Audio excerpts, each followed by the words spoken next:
So it's really cold out right now, but I'm gonna look into getting this seat reupholstered because it's ripped. Well, it's not really ripped, it's just right on the edge there, but it's just this vinyl, and when it gets cold it always cracks. So I'm gonna see if I can get that replaced and put this new seat cushion in, because this thing's just bagged right out, like that's bottomed out there, and it's very uncomfortable to drive on. This is very spongy. Apparently Dodge actually had a design that this was lower from factory, and this Durafoam one so that they raised the left hand side. So anyways, the truck's in good shape, guys. Like rockers, everything are in good shape. That door has a bit of rust there, which I was gonna address last time, but I didn't. It's surface rust, so that's fine by me. But these bed sides are full of Bondo. You can see down it, it's not that well, it actually doesn't look right there. You can kind of see she's pretty wavy in there. You can actually see in the phone, so right here, that's the original paint, and then when I pull back here, see it gets shiny right there. It's because I wet sanded a little section there just to experiment with it, just to make it shiny. You can see when my head goes by it there how much shinier it is than the rest. But anyways, I hit it a few years ago. It's got damage here. So everything else, though, like the bed rails, everything on the inside is pretty good. There's some dents in it, like here, but I can pop those out. It's not really a big deal. I'll pop them out just from it's being wide, load it too wide. But yeah, we're gonna pull out the tail lights, and this side also, she's a little wavy in there. There's been some patching done to it, and it's starting to crack right there. So to do it right, don't cover it up, get some new metal in there. It's not going to be cheap, but I think the truck's worth doing it too, because it's a really nice truck and I really enjoy it, plan on keeping it. So I'm going to see if I can get it painted, but first off we got to get the filler out of it before it's painted, in my eyes. So we're gonna pull the box bolts, pull the tail lights, pull the gas tank filler neck, our wiring. I think I can sneak it by without removing the bumper, I think, and pull off our tonneau cover and get it off and get it in the garage, get it on stilts, and get looking at this thing. So first step before we go underneath, guys, pull these 4 Phillips head screws there. I'm just gonna leave this open. I'll show a rag in there maybe, and your box can lift off of that filler neck. Should have Phillips in your tail lights here, or Torx.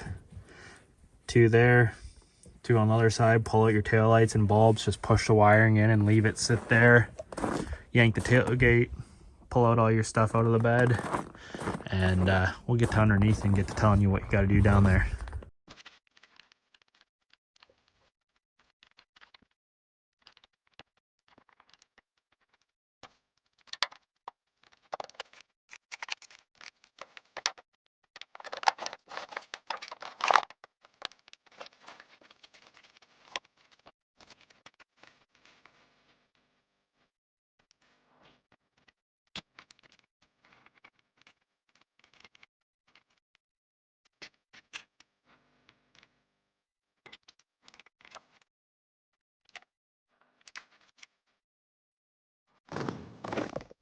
Once all that's done, take your license plate stuff out, pull the pigtails for your license plate lights there and pull them off. It's way easier than pulling out your light bulbs. And get a Phillips in here on an angle, those will come out. Now the only thing we got left to do is drop our spare tire if you got one in there. So we'll drop that, and then I believe I have to pull these screws here so the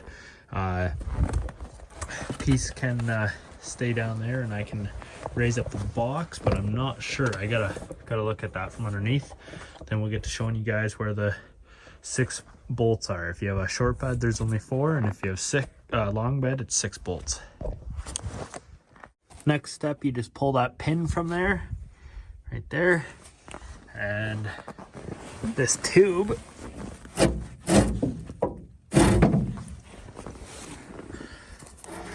come out of there. God, that's nice looking. Then we're free. Now we got our box bolts. So we should just have our box bolts and a ground strap. So there's one right there. 14 millimeter, I believe, guys. So there's one there, obviously one up here. And then towards the front, we got two, and in the middle, I'll show you where they are. All right, so right there, in there, there's two. And at the back, there's two. I lied, there's 8. And you have a ground strap. Once you have this ground strap off, you're ready to take it off. So that's a 10 millimeter bolt, pull it off the cab or the box. Whatever comes off easiest as always. And we're ready to lift this box off. And the funniest thing just happened. If you're a mechanic, you'll get this joke. I just found this laying on the ground. I don't know if it was in my truck or what. It's not my socket. Actually, you know what? It might be. Yeah, it's a 12-point Mastercraft. That's one of my old sockets. It's laying on the ground, a 10 mil. And guess what I need for that strap? A 10 mil. Someone's looking out for me today. Well, maybe I wasn't so lucky. It's a 3/8. But the good thing is, we got an extra 10 mil now. My camera stopped filming in this -20 weather. Garage straps, put that spare tire in there for balance, otherwise it's front heavy.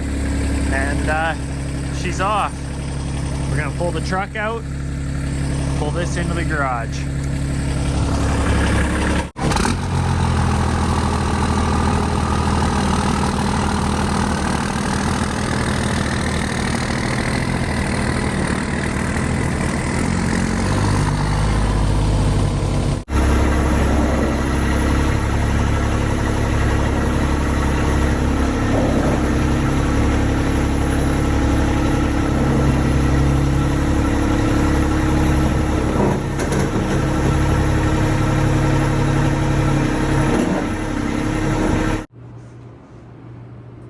All right, so the bed's in here now. We are gonna start drilling out spot welds. I sold some parts of a windmill last week, actually, to a guy that owned a body shop. Super nice guy, and he encouraged me into doing this, guys. Really nice guy named Mario. Thanks for the encouragement, Mario, if you're ever watching this. But he told me you drill those out, just use a regular drill bit and a wood chisel. He said that's all they use. You just got to be careful not to go through. And if you do go through, it's not the end of the world, because you can just spot weld in between, right? You don't need to, like, it's all going to be hidden because your new bedside goes over top. Anyways, so I did that. It's probably only been about a half hour all the way through to the side here. We got around here, and you do have to pull out these brackets here for your tail lights. The new bedsides don't come with them, I believe. We'll see when they arrive. There's 3 spot welds back there. I drilled them out and popped them, and then there's a bolt right there. It looks like actually a 10 mil. And then I believe I'm gonna pop out my inner fenders. I have them ready to go. But we're gonna have some drilling to do underneath here on spot welds till about in here, I believe, and then pull off our gas cap and stuff. That'll be done. And then now that I've got here all the way through to here, like these ones I just drilled and this actually just popped. I've seen guys complain that they can't get this over, but all I do is just put a pair of vice grips under here, channel locks, and pull, and it bends it out. So that's all done already, guys. Coming down here, none of this stuff has to be removed. We got 3 right here, and then 1 2 3 4 5 6 7 8 9 10 11, looks like about 15 down there to do. And there should be a box brace under here somewhere. There's another bolt right there. So there should be one on each side of the fender and underneath there, and then we should be ready to go. I'll keep you guys updated on the process, but so far it's only been about a half hour. And I really encourage anybody that has a box side with Bondo in it to do this so far. Just wait until the end of the video and we'll see. But so far I'm really encouraging you, because it's a lot easier than I expected, guys. A lot easier. I know that these bed sides don't look bad now, but we're gonna wait until we see the inside of them. When I bought this thing, it had big things across there, and you know what, I might hit that with a chisel. I've wanted to hit that for years and know what was behind it. So laying underneath the truck, you can see here where I've just tapped through with my drill bit, just touched the old inner part, which isn't a big deal. Like I said, there's quite a few things to drill around here. This is probably about the hardest part of the job, honestly. It's probably taken as long as the rest of the bedside removal, but it's going pretty good. I think we're on our last one now. We're just caught right there. So what I've done is when they peel like this, because I went right through there by accident, and on a couple over here I did too. I think it might have been a bit rusty in there. Anyways, not a big deal. So we're just gonna cut this with a Dremel a little bit, and then this whole bedside will pop off. I got the whole bedside is loose, as you can see. I got my brother outside here just holding the bedside so it doesn't fall over, and I'll cut this and it should come right off. We'll put you on a tripod so you can watch. Should be loose. I'll get you to grab the back, I'll grab the front. Let's see if we can get her off. I think the bottom might need to come out first. A bit, now go up. There we go. Yeah, we're definitely gonna take that to the car wash. Wow. Yeah, whoa. Can you balance that for a second? A couple years ago, something got in my truck, and you could see those paw prints right there in the dirt. Something got in there and it scratched all the way up. I forget what it was. I think I left some garbage in the back of my truck, and you can see where he scratched all the way through the inside here. He went over the fender well. See, it's still scratched there, claw marks, and then he went back down over there. I assume you can see all the claw marks. It's hilarious. I don't know what it was. I had a fox go through my tonneau cover once, so it could be by the looks of that. But the second gens, I guess, I've always heard about the third gens, how they had foam behind, and honestly, tiny bit of rust there, but otherwise, like I said, this wasn't no rot box of a truck, guys. So we're gonna take this bedside outside. That's her. We're gonna repeat that on the other side, and then wait for our new bed skins to come in and tack weld this baby together. Okay, so you have to pull off this tail light bracket. So you can see that's how mine was. Tack down there, and those. I'm pretty sure my box side doesn't come with it, or my bed side. So anyway, so we're putting those on, or taking them off to keep, and then your actual fuel door here, you have all these bolts in here to pull this whole pocket off the back, and they're Torx, and then that'll all come out, so pull that out too.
There she is. I timed myself. It was a lot easier for the second one. I wasn't racing by any means.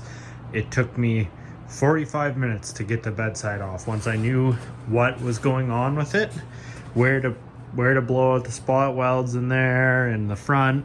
As you can see, I did the bottom there, and I took the bracket off the back there first. So I don't know, I'm just like that. Get the worst stuff done first. So that's all done. Now what I'm gonna do is take this bed and put it on my trailer. There's a few dents on the inside. I'm gonna get one of those Bodyman's kits, and while it's apart, we'll fix this. This pillar here I think is on a bit of an angle because there's a dent over there because it was obviously hit right here and pushed in. So I think that's what caused the crinkle on the side. So anyways, we're gonna correct that so it's straight so the new bedside will fit on properly. But we don't got running water here, so well, we do, but it's gonna be a pain. So we're gonna roll this over and set it on my snowmobile trailer, bring it to town. I'm gonna degrease it and pressure wash it, and hopefully the pressure washing guy doesn't give me crap. All right, the bed's flipped over, got her strapped on.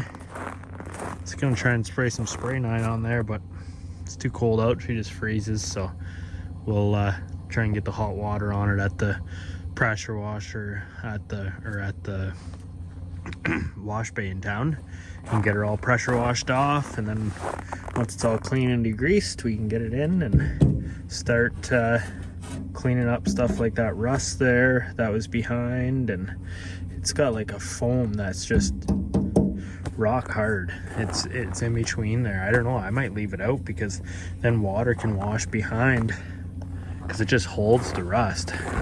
Otherwise it's all in good shape. With it flipped over, I can do a little bit of work on the bed where it's got some dents in it, like right there. There's a little hump. We'll give that a bit of a pound out and get it all dialed in and prettier up while we can. So I might film me at the car wash, or I might not.